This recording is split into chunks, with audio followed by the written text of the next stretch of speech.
Hello नमस्कार साथियों। दोस्तों अपना चैप्टर चल रहा था उत्तक के बारे में अपने पढ़ रहे थे। पादप उत्तक और जंतु उत्तक। जंतु उत्तक था जितना करवा दिया। आज अपने पढ़ेंगे पादप उत्तक के बारे में पढ़ेंगे कि क्या है और इनसे कौन कौन से महत्वपूर्ण प्रश्न समझ। तो आप सभी का क्लासेस के यूट्यूब चैनल पर हार्दिक स्वागत है।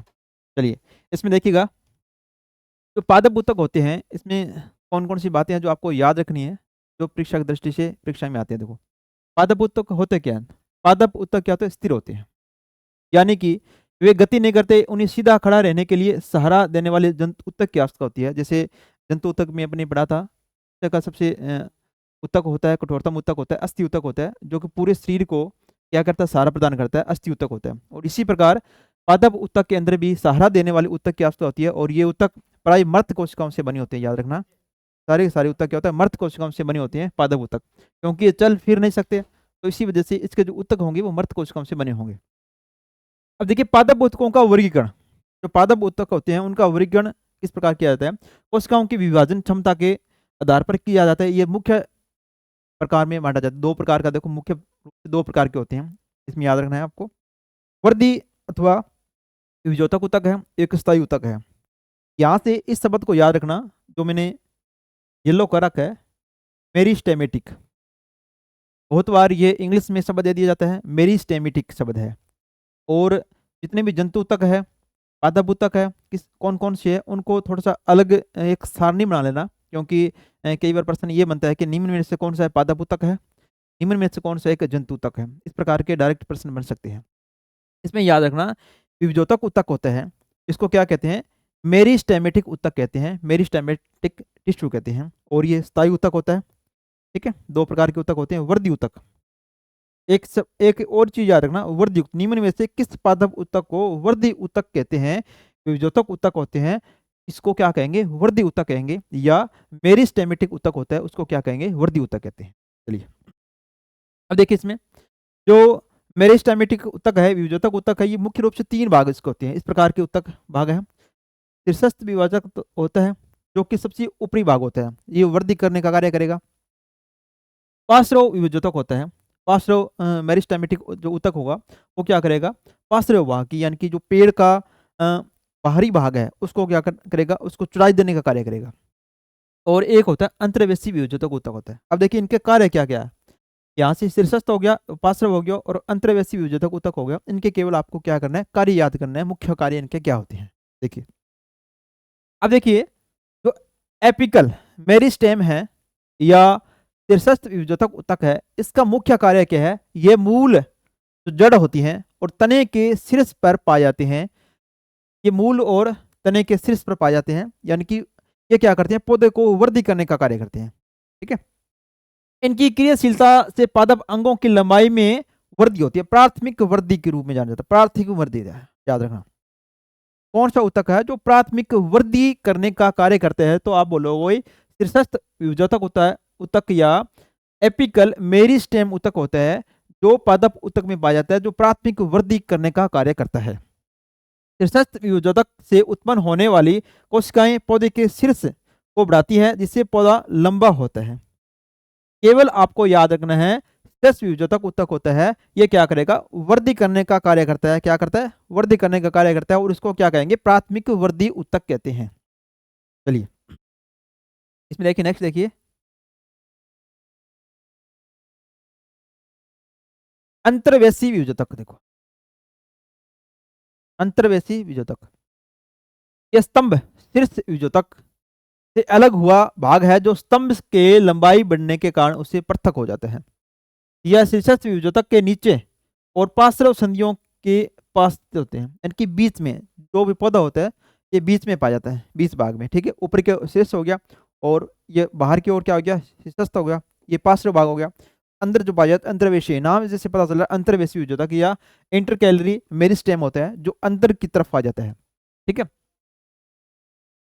यह स्तंभ शीर्ष शीर्ष विभोजक के से अलग हुआ भाग है, जो स्तंभ की लंबाई बढ़ने के कारण उससे पृथक हो जाता है। यह शीर्षस्थ विभोजक के नीचे, तो शीर्षस्थ विभोजक होता है इसके निचले भाग में, यहाँ पर। ठीक है, के नीचे या फिर पार्श्व संधियों के पास पा जाते हैं। ये पार्श्व संधि होगी, जो पेड़ है ये क्या होता है, पार्श्व संधि होगी। और इसके पास में यहाँ पर, ठीक है, यहाँ पर कौन सा पाया जाता है, अंतर्वेशी वियोजक ऊतक होता है। इसका देखो कार्य क्या होता है, इसमें कुछ समय तक विभाजन होता है लेकिन बाद में स्थायी ऊतक में बदल जाता है। इनकी क्रियाशीलता से पादप अंगों की लंबाई में वृद्धि होती है। यह विशेष रूप से घास और पत्तियों के आधार पर, याद रखना, पर्ण और मुख्य रूप से जो अंतर्वेशी वियोजक ऊतक वो कहाँ पाया जाता है, घासों और पत्तियों के आधार पर अतिरिक्त लंबाई के लिए, लंबाई, ठीक है, पर्णवर्त की अतिरिक्त लंबाई के लिए पाए जाते हैं। ठीक है, जो घास हो गए, जो पत्तियां होगी, उनके आधार भाग है, मुख्य रूप से भाग है, वहां पर ये पाए जाते हैं अंतर्वेशी वियोजक ऊतक होते हैं। पार्श्व वियोजक है, लेटरल मेरिस्टेम है, यह स्तंभ और मूल के में पार्श्व भाग में, जो भी पेड़ हो गया, शीर्ष पर सशस्त हो गया, अंदर की तरफ अंतर्वेशी हो गया, और यहाँ पर बाहर की तरफ जो कार्य करने का कार्य करता है वो करता है पार्श्व वियोजित ऊतक, जो स्तंभ और, ठीक है, स्तंभ जो होता है और मूल के में पार्श्व स्थिति में पाए जाते हैं। ये स्तंभ हो गया, इसके पार्श्व भाग में कौन सा पाया जाता है, पार्श्व भाग में पाए जाते हैं पार्श्व वियोजित होता है। ये इसमें द्वितीयक ऊतक बनते हैं। द्वितीयक ऊतक बनाने का या द्वितीयक वृद्धि करने का कार्य कौन करता है, द्वितीयक ऊतक बोल दिया या द्वितीयक वृद्धि बोल दिया, उसको क्या कहेंगे, पार्श्व वियोजक ऊतक कहेंगे। ठीक है, और प्राथमिक जो होता है वो कौन सा होता है, एपिकल, ठीक है, श्रेष्ठ होता है वियोजक ऊतक होता है, उसको क्या कहेंगे, एपिकल मेरिस्टेम कहते हैं, कहेंगे। और जिसमें द्वितीयक वृद्धि होती है, द्वितीयक वृद्धि करने का कार्य कौन करता है, पार्श्व वियोजक ऊतक होगा, वो द्वितीयक वृद्धि करने में सहायक होगा। पार्श्व वियोजक पादप अंगों की मोटाई में वृद्धि करते हैं। जो पादप अंग होते हैं उसकी जो मोटाई, मोटाई में कार्य करने का कार्य कौन करेगा, पार्श्व वियोजक। जैसे नाम से पता चल रहा है पार्श्व भाग, पार्श्व भाग का मतलब क्या हो गया, जो भी तना है, जैसे तना हो गया, तने के पास तने को बढ़ाने का कार्य कौन करता है, उसको मोटाई देने का कार्य कौन करता है, पार्श्व वियोजक होता है, मोटाई में वृद्धि करता है। जैसे उदाहरण के लिए एथा या कैम्बियस, ठीक है, तो कैम्बियस से द्वितीयक सेवन ऊतक और कोरक बढ़ाने का कार्य, द्वितीयक सेवन ऊतक और कोरक बनते हैं जो पौधों की मोटाई में होते हैं। कैम्बियस शब्द याद रखना, कैम्बियस या द्वितीयक सेवन ऊतक है, ये किन से संबंधित है, ये पार्श्व वियोजक ऊतक से संबंधित है। यहाँ से प्रश्न अगर ये बनेगा, कैम्बियस से बन सकता है, कैम्बियस से द्वितीयक सेवन ऊतक और कोरक पौधों की मोटाई बढ़ाने का कार्य निम्न में से किस प्रकार का ऊतक करता है, तो याद रखना पार्श्व वियोजित ऊतक या लेटरल मेरिस्टेम ऊतक कार्य करता है। शब्द याद रखना, कैम्बियस हो गया, द्वितीयक सेवन ऊतक का कार्य करता है, ठीक है, कोरक की मोटाई बढ़ाने का कार्य करता है, पार्श्व, ठीक है, ऊतक होता है। यदि कैम्बियस है, द्वितीयक वृद्धि करने का कार्य करता है पार्श्व वियोजक ऊतक।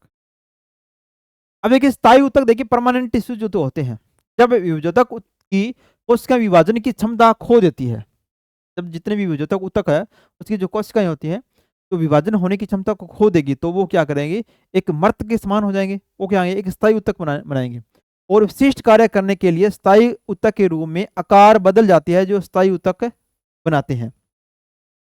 सरल स्थायी ऊतक हो गया और जटिल स्थायी ऊतक हो गया, इसमें याद रखना। और सरल स्थायी ऊतक यहाँ से मोस्ट होता है, इनके नाम आपको याद रखना है कि सरल स्थायी ऊतक या मर्दूतक हो गया, स्थूल कोण ऊतक हो गया, दंडोतक हो गया, इनकी इंग्लिश जो नाम है वो आप अच्छी तरह से रट लेना। यहाँ से जैसे मैंने शुरू में बताया था आपको कि निम्न में से कौन सा जंतु ऊतक है, निम्न में से कौन सा पादप ऊतक है, ये अंतर के आधार पर पूछा जा सकता है। मर्दूतक यानी कि पेरेनकाइमा, पेरेनकाइमा, कोलेनकाइमा और स्क्लेरेनकाइमा, ये किसके भाग हो गए, सरल ऊतक के भाग हैं, एक पादप ऊतक के भाग हैं। दोबारा देख लो, पेरेनकाइमा, कोलेनकाइमा और स्क्लेरेनकाइमा ये पादप ऊतक के भाग होते हैं। अब देखिए मर्द ऊतक के बारे में, मर्दु संरचना और कार्य के आधार पर देखो विभिन्न प्रकार के होते हैं। मर्द ऊतक होते हैं तो क्या बोलते हैं, पेरेनकाइमा बोलते हैं।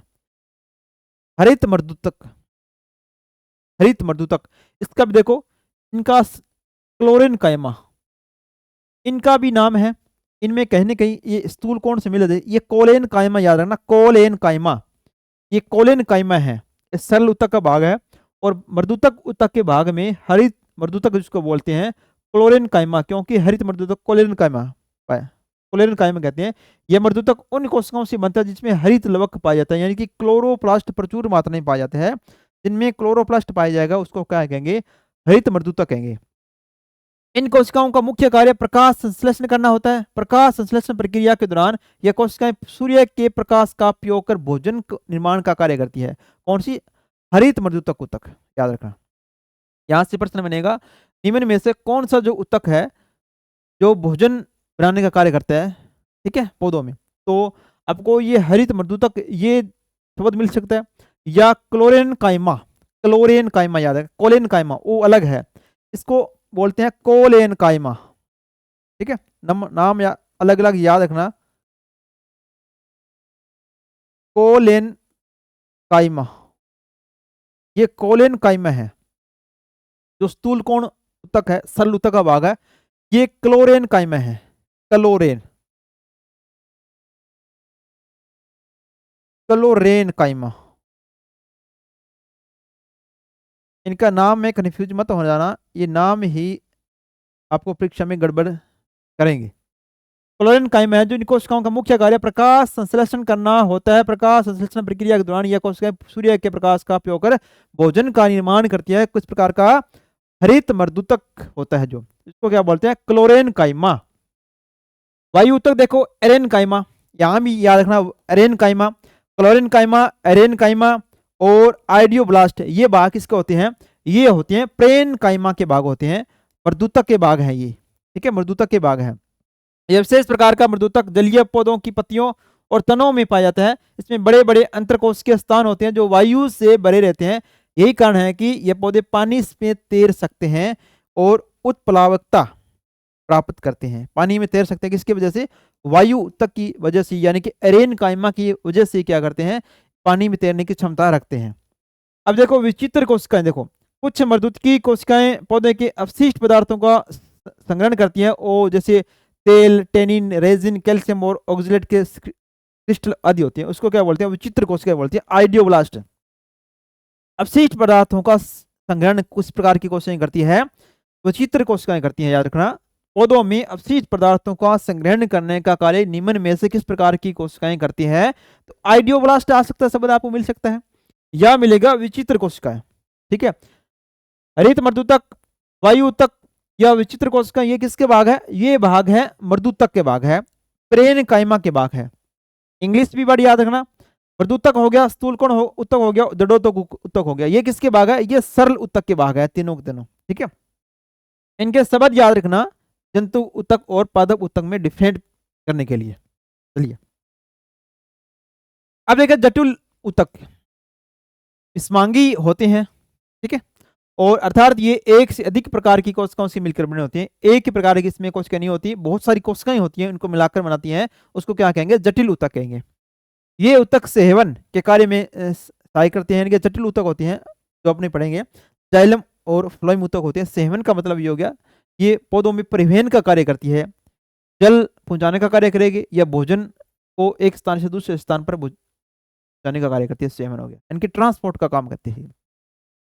सेवन यानी कि ट्रांसपोर्ट के कार्य में सहायक होते हैं, जो पौधों की विभिन्न अंगों में जल, खनिज, लवण और पोषक तत्वों का परिवहन कार्य करने का कार्य कौन करे? जटिल ऊतक करती हैं। निम्न में से कौन से ऊतक है जो ट्रांसपोर्ट का काम करते हैं? तो आप बोलोगे जटिल ऊतक होते हैं। जटिल ऊतक क्या करेंगे? ट्रांसपोर्ट का काम करेंगे, यानी कि सेवन का कार्य करेंगे। और जटिल ऊतक के प्रमुख दो प्रकार होते हैं, जाइलम और फ्लोएम। यहां से प्रश्न बन सकता है, निम्न में से जटिल ऊतक के कौन से प्रकार है? तो आप याद रखना जाइलम और फ्लोएम दो प्रकार होते हैं, ठीक है। इसका मुख्य कार्य परिवहन करना, ट्रांसपोर्ट करने का कार्य होता है। अब देखिए जाइलम तो दारू ऊतक भी कहते हैं, याद रखना, इंग्लिश वर्ड याद रखना, XYLEM मिलेगा आपको, जाइलम बोलते हैं, दारू ऊतक या जाइलम। इसका कार्य देखो क्या होता है। जाइलम शब्द है जाइलो से लिया गया है, जिसका अर्थ है कास्ट, लकड़ी। या फिर जाइलम का मुख्य कार्य जल और खनिज लवण, याद रखना, जल और खनिज लवण का परिवहन करने का कार्य निम्न में से किसका होता है? जाइलम का होता है। जल, जाइलम से याद रखना, जय फॉर जल से, जाइलम का नाम जय से स्टार्ट होता है। ये कहता है जल का और खनिज लवणों का क्या करते हैं? पौधों में परिवहन करने का कार्य करता है। जाइलम में 4 प्रकार की कोशिकाएं होती हैं, कोशिकाएं भी आपको याद रखनी होगी। वाहिनिका या ट्रेकिड देखा, यहां से प्रश्न बनता है कि ट्रेकिड कोशिकाएं होती है, निम्न में से किसमें पाई जाती है? तो याद रखना ट्रेकिड जो होती है जाइलम में पाई जाती है। ट्रैकिड क्या करती है, जाइलम और फ्लोएम के भागों को अलग करने का कार्य करती है, याद रखना, ट्रैकिड शब्द जो होते हैं। अब देखो, लंबी और नुकीले सिरे वाली कोशिकाएं जो जल का सेवन करती है, जल का सेवन किस प्रकार की कोशिका करती है, वाहिनिका करती है। किसमें, जाइलम में जल का सेवन करने का कार्य करती है। वाहिका का कार्य क्या है, लंबी और बेलनाकार कोशिकाएं जिनमें जल का सेवन होता है, जाइलम मर्दूतक होते हैं। जाइलम प्रेनकाइमा भोजन का संग्रह करती है और जल सेवन में सहायक होती है। भोजन का संग्रह करती है, भोजन का संग्रह कौन सा कार्य करती है, और जल का सेवन में सहायक, जल को सेवन में सहायक का मतलब क्या हो गया, जल को एक स्थान से पौधे के एक भाग से दूसरे भाग पर पहुंचाने का कार्य कौन करता है, जाइलम मर्दूतक कार्य करेगा। जाइलम रेस देखो, इसमें लंबी पतली और निर्जीव कोशिकाएं जिनकी कोशिका भित्तियां मोटी और लिंगनीकृत होती है और ये पौधों को सहारा प्रदान करने का कार्य करती है। पौधों को सहारा प्रदान करने की कोशिश कार्य करती है, जाइलम के रेसे होते हैं। आपको यहाँ पर याद रखना है, चारों ऊतक या जाइलम का कार्य जल और खनिज लवण का सेवन करना है, परिवहन करना है, एक बात। दूसरी बात, इसका ट्रैकिड शब्द, ट्रैकिड शब्द जहां भी मिले आपको याद रखना है, जाइलम से संबंधित है, यानी कि वाहिनिका से संबंधित है। इसका मुख्य कार्य क्या हो गया, लंबी और नुकीली होती है और जल का सेवन करती है।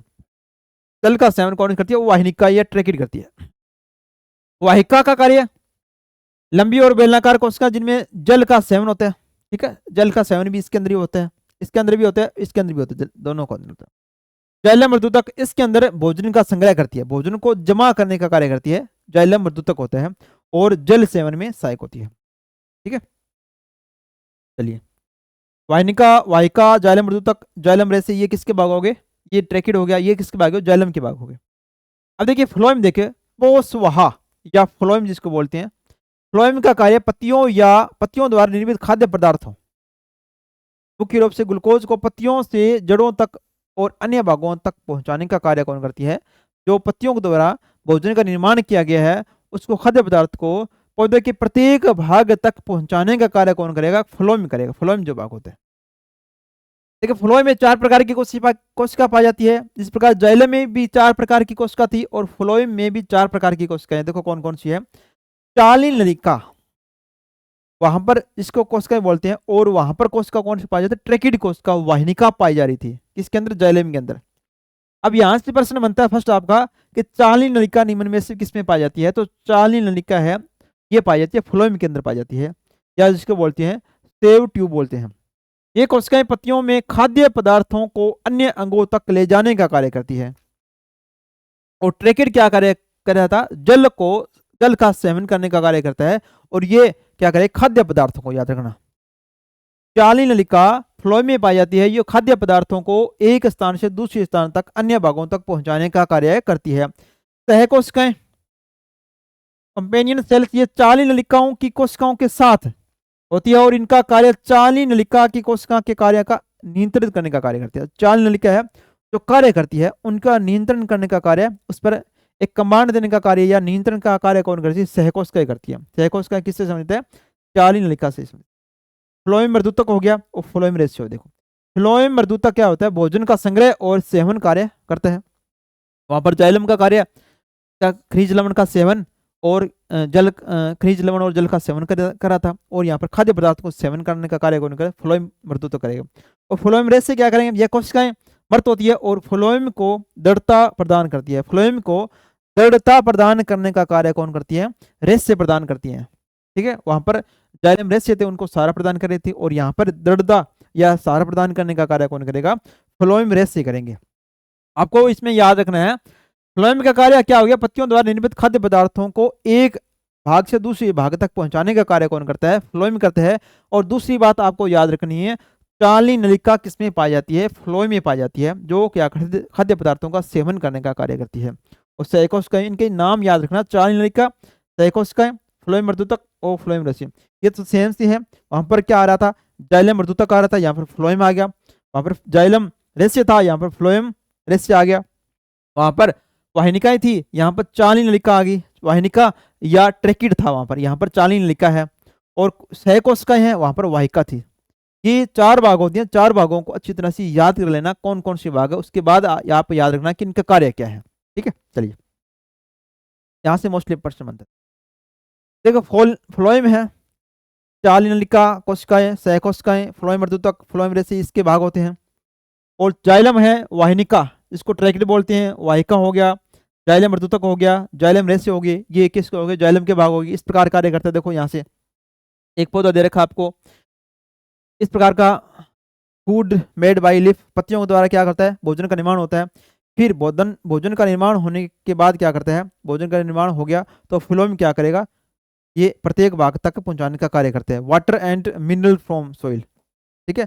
और यहाँ पर क्या करता है, वाटर जितना भी वाटर है या मिनरल है वो कहाँ से आएगा, पत्तियों में आएगा, पत्तियों में आएगा तो यहाँ पर भोजन का निर्माण होगा, भोजन का निर्माण होगा तो भोजन क्या करेगा, फ्लोएम के माध्यम से प्रत्येक भाग तक पहुंचा दिया जाएगा। ठीक है, ये दे रखा, phloem tissues carry food from the leaf, पत्तियों से क्या करेगा, भोजन ले जाएगा और प्रत्येक भाग तक पहुंचाएगा। और जाइलम टिश्यूज क्या करेगा, ये जल का खनिज लवण और जल को क्या करेगा, पौधे के प्रत्येक भाग तक और पत्तियों तक भी पहुंचाएगा ताकि भोजन का निर्माण हो। और भोजन का निर्माण होने के बाद फ्लोएम क्या करेगा, प्रत्येक भाग तक पहुंचाने का कार्य करेगा। ठीक है, चलिए, तो इस प्रकार आज का ये पादप ऊतक था। पादप ऊतक में कौन कौन सी जो बातें आपको याद रखनी है मैंने बता दी। इसमें क्वेश्चन बनेगा, इसी प्रकार का क्वेश्चन बनने वाला है। तो टेस्ट साइंस की टेस्ट सीरीज चल रही है, ज्वाइन हो सकते हो आप नानी क्लास के ऐप पर जाकर। ठीक है, बहुत ही शानदार और गजब टेस्ट सीरीज है जो आपके 3 से 3.5 महीने में पूरा रीट मेंस का सिलेबस कवर करवा देगी। तो धन्यवाद दोस्तों।